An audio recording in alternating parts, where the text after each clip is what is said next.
Bom dia, boa tarde, boa madrugada para você que está novamente aqui no nosso canal, o fisioterapeuta Rafael. Para quem não me conhece, eu sou o Rafael Araújo Ramos, eu sou especializado em algumas áreas da fisioterapia.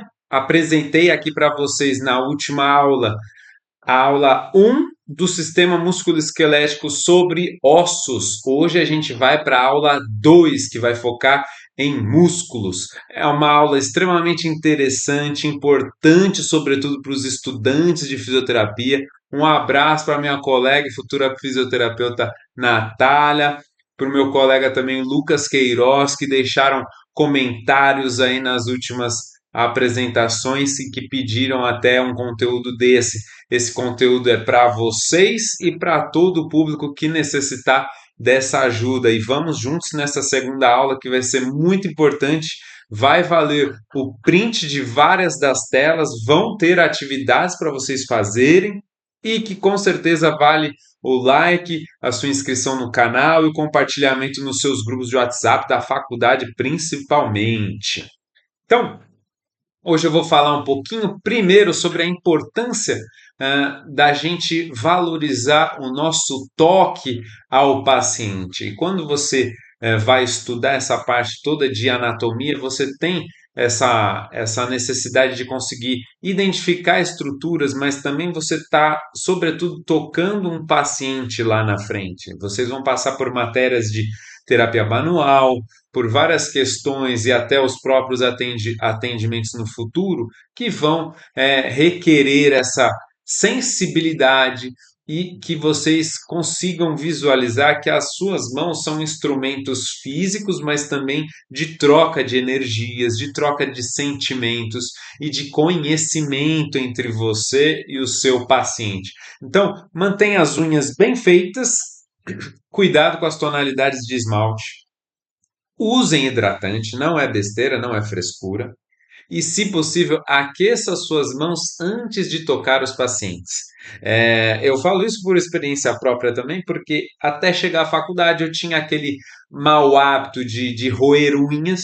Isso traria inúmeros malefícios para mim, e também não seria interessante nos cuidados com o paciente. A partir do momento da faculdade eu passei a não ter mais esse hábito e ter esses cuidados que eu listei para vocês aqui nesse slide agora. E também valorize o seu corpo, manter a coluna ereta, utilizar os membros inferiores para realizar suas manobras, suas manipulações. Quando possível, tenta fazer o ajuste da maca para ficar ali na altura da sua cintura, do seu trocânter maior, que vocês já sabem onde fica o trocânter maior. E utilize roupas adequadas, cuidado com a questão das suas roupas, para você ter uma proteção e o devido respeito com o seu paciente. Então vamos ao tecido muscular. Ele é formado por um conjunto de células especializadas em contração, que são as proteínas. Basicamente, ele é dividido em três no nosso corpo humano: o músculo liso, o estriado cardíaco e o estriado esquelético. Então, são conceitos importantes que caem em provas também. Já vale o seu print na tela. Lembrando, conjuntos de células formam os tecidos formam os órgãos que formam os sistemas. Esse é o nosso corpo humano. Então, tecido muscular liso e estriado cardíaco. O liso, ele tem um sistema de contração mais lento, fraco, e ele não tem um controle voluntário. Então, você não tem controle sobre ele. É, Também possui um núcleo central. Exemplos de musculatura lisa: o estômago e o útero. Estriado cardíaco, ele tem uma contração forte, involuntária e rítmica. E ele tem dois núcleos centrais, é o nosso coração. Então, ali uma imagem para vocês verem alguns exemplos. Célula muscular cardíaca, célula muscular musculoesquelética ali no bíceps, célula muscular lisa de um estômago, por exemplo. Então, no estriado musculoesquelético, que vai ser o nosso grande carro-chefe dentro da cinesioterapia, da fisioterapia. Eles possuem os músculos, células cilíndricas longas de até 30 centímetros multinucleadas, e apresentam uma contração forte, rápida e voluntária. Ele é constituído de fibras musculares envoltas por camadas de tecido conjuntivo. o endomísio, que recobre a fibra muscular, o perimísio, que recobre o conjunto das fibras, e o epimísio, que acaba recobrindo o músculo. São questões importantes que, sobretudo na faculdade, podem cair em provas. Então, aí, um exemplo de epimísio, endomísio e perimísio para vocês, numa imagem interessante. Essas imagens de tecido muscular, vocês conseguem também visualizar em livros de fisiologia, o livro do Guyton, que é bem famoso, e outras literaturas. Então, aí para vocês esse esqueminha mostrando músculos, fascículos, fibras musculares, miofibrilas, sarcômeros, que compõem aí actina e miosinas, que são as proteínas contráteis. Fibras musculares. Basicamente, a gente tem dois tipos de fibras em geral. Tem as fibras rápidas, que também são conhecidas como fibras de explosão, que são as do tipo 2. Elas são grandes fibras com um suprimento sanguíneo menor e elas correspondem a 55% do corpo humano de um sedentário. Então, de exemplos, músculos deltoide e bíceps braquial. Vamos fazer esse exercício junto comigo enquanto a gente está aqui. Mantenha seus braços para o alto enquanto a gente continua a apresentação. As fibras do tipo 2 são de resistência, são as conhecidas como tipo 1. Elas são fibras menores, de suprimento sanguíneo alto, grande quantidade de mitocôndrias e correspondem a 45% do corpo humano. Como exemplos, os músculos paravertebrais e de trapézio descendentes. Então, com essa pequena dinâmica que a gente fez aqui agora, talvez vocês já estejam entendendo na prática as diferenças dessas fibras. Algumas pessoas talvez já estejam começando a sentir um certo cansaço em manter os membros superiores elevados no alto. Algumas pessoas talvez não, mas alguns sim. E isso é só um pequeno exemplo para demonstrar. Os membros superiores, em geral, têm fibras mais rápidas, do tipo 2. Então, elas não são fibras para resistência. Então, não é para você ficar mantendo essa posição muito alta. Você vê que o músculo já começa a ser exigido. Isso é uma atividade para músculos de mais resistência. Então, ali nas fibras lentas, que são as do tipo 1, músculos de resistência, como vocês podem ver, os músculos paravertebrais. Se você é um indivíduo saudável, que não tem nenhuma queixa específica ou alguma patologia, algum diagnóstico fechado, você consegue ficar sentado até sem apoio por algum tempo sem ter nenhuma queixa. Porque a musculatura paravertebral é uma musculatura rica em fibras lentas, em fibras do tipo 1, que são fibras de resistência.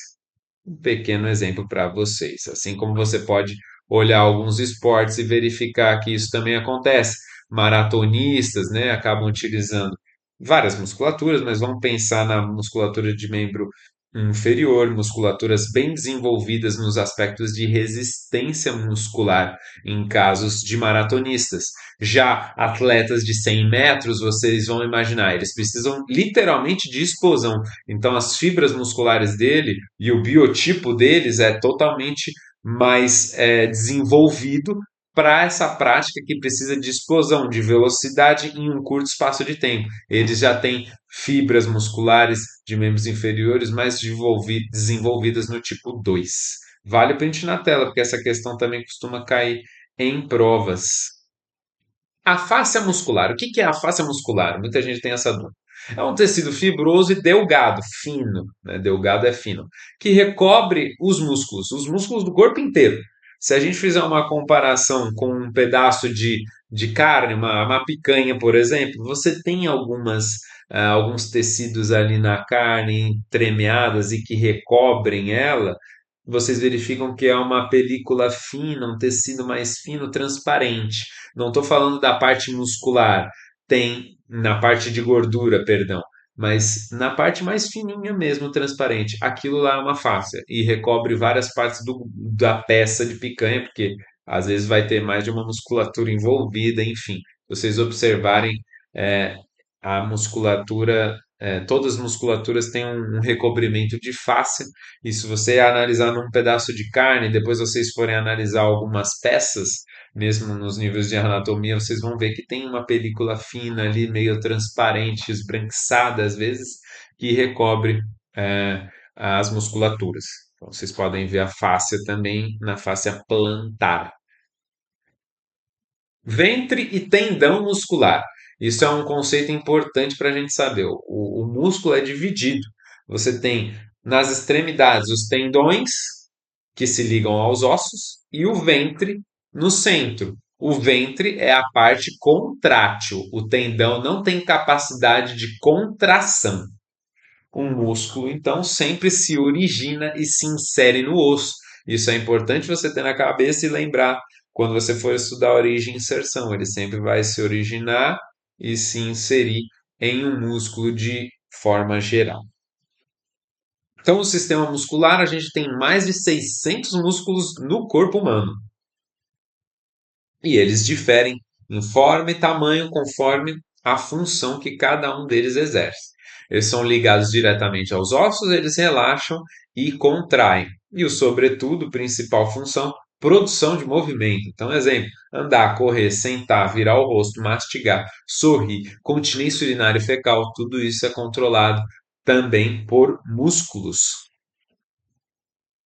Atividade, é aquele momento de pause na tela para você que estava bem atento à nossa aula e não vai deixar nenhum detalhe escapar e vai conseguir responder essas respostas, vai conseguir responder da forma correta. Quais os três tipos de tecido muscular do corpo humano que a gente falou, hein? O tecido muscular é formado por um conjunto de células especializadas em contração. As Os músculos se dividem em duas partes. Quais são elas? E onde o músculo se origina e se insere? Acabamos de falar. Tem duas partes o músculo. Qual a principal diferença entre o tecido muscular liso, estriado cardíaco e o estriado esquelético? Um pouquinho mais difícil. Depois vocês voltam lá na aula, conferem as respostas aí certinhas. Vamos continuar. Então, sistema muscular. Músculos da expressão facial, sobretudo para vocês depois, quando forem estudar sobre disfunção temporomandibular, paralisias faciais e quando forem lá atender os pacientes, vai ser importante ter esse conhecimento. Occipito frontal, prócero, nasal, zigomático maior e menor, lembra do osso zigomático, lembra do osso do nariz aqui em cima. Abaixador do lábio inferior, corrugador de supercílio, orbicular do olho, orbicular da boca. Lembre-se sempre da importância da anatomia palpatória. E você consegue, fazendo algumas expressões faciais, perceber que músculo que está contraindo. Quando você corruga a sobrancelha, o supercílio, quando você abre e fecha o olho, vai sentindo as musculaturas se movendo. Quando você abre e fecha a boca, enfim, vale o estudo lá sempre. Os músculos auricular superior, o risório, nessa lateral, masséter, um dos músculos mais fortes do corpo humano, um dos grandes responsáveis pela mastigação, super desenvolvido. E em alguns casos vai trazer alguns problemas, bruxismo, a disfunção de ATM está extremamente relacionada a ele, mas não só ele. Musculatura temporal, quando você está mastigando, ela também contrai. Você pode fazer esse exercício para sentir ele na palpação. Occipito frontal, orbicular do olho, nasal, auricular superior, para vocês verem eles separadamente, não uma imagem inteira da face. Abaixador de lábio inferior, bucinador, muito usado quando a gente assopra ou vai encher uma bexiga. Orbicular da boca novamente, zigomático maior e menor para vocês terem outras visões fora a parte inteira da face. Osso ióideo é um ossinho meio dolorido de palpar e que serve também para vocês conseguirem localizar o milo ióideo. Ele está acima do osso ióideo. Localizem esse ocioide, ele é meio dolorido aqui, nessa região abaixo da mandíbula. Você vai descendo, percorrendo, desce com os dois dedos, um de cada lado. Você vai sentir uma região meio dolorida ali, mais rígida, mais dura, é o osso-ióide. Esternocleidomastoideo, que vocês conseguem ver quando fazem uma rotação, ó, bem visível em algumas pessoas. A gente consegue palpar ele bem. Importante nas pompagens. Outra visão do esternocleidomastoide e o platisma, que muita gente não localiza ele. Quando você faz uma certa careta, ele sobressai aqui todo nessa região anterior. Platisma. Os escalenos, que tendem a ser muito doloridos, sobretudo em quem tem cervicalgia, que é a dor cervical. Peitoral menor, ou peitoral maior, perdão, recobrindo ali o peitoral menor. Peitoral menor, se você conseguir fazer uma palpação mais profunda, você consegue sentir ele. E o subclávio, um músculo bem abaixo, logo abaixo da sua clavícula, subclávio, antes da clavícula. Muito importante fazer uma liberação nele com pacientes que têm restrição de movimento de ombro, e muita gente esquece.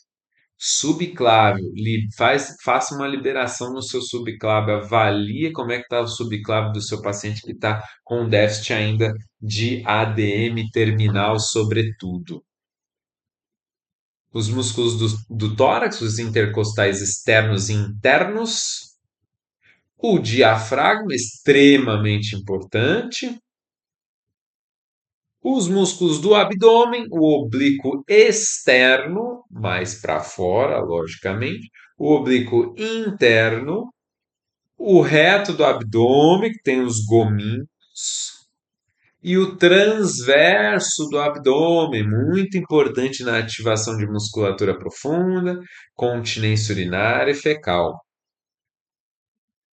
Trapézio, fibras descendentes ou fibras superiores. Muita tensão muscular nesse trapézio descendente, né? Então, o trapézio tem essas três divisões: o descendente, que pode ser chamado de superior, trapézio superior, a parte trapézio transversa, ou o trapézio ascendente, que às vezes é chamado de inferior. Depende muito da escola aí com que você aprendeu, teve algumas mudanças de nomenclaturas nos últimos anos.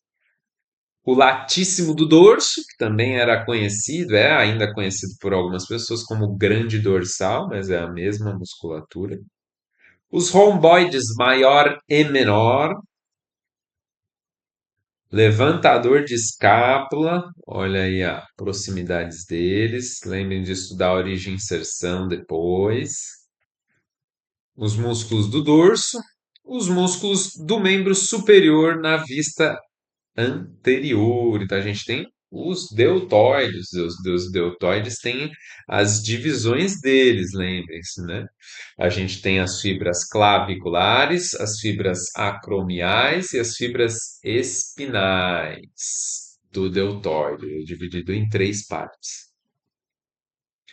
O músculo supraespinal, o músculo da saboneteira, como o meu professor dizia, né? Ele fica nessa região aqui, como se fosse uma saboneteira. O músculo bíceps braquial, porque ele tem duas cabeças.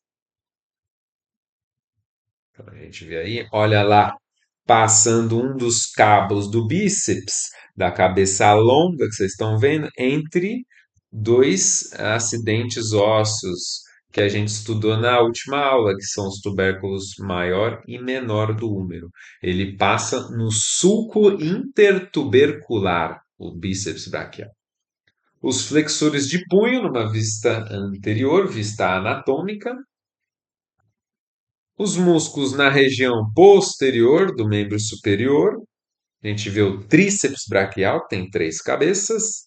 A gente tem os extensores de punho, né, na posição anatômica, eles estão lá na região posterior. Os extensores de punho, os músculos da região tenar, mais gordinha, mais medial, e da região hipotenar.